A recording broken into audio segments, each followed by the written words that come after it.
এটা আসলেই অবিশ্বাস্য, একটি বিস্ময়কর বিষয়। কথা বলেন ঠিক কিনা?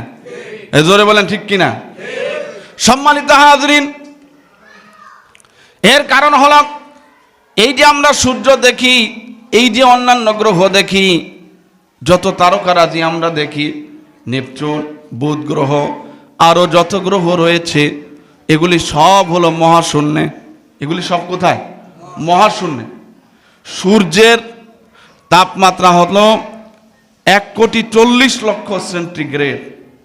এরকম আরও যত গ্রহ রয়েছে যেগুলির তাপমাত্রা আরও লক্ষ কোটি গুণ বেশি।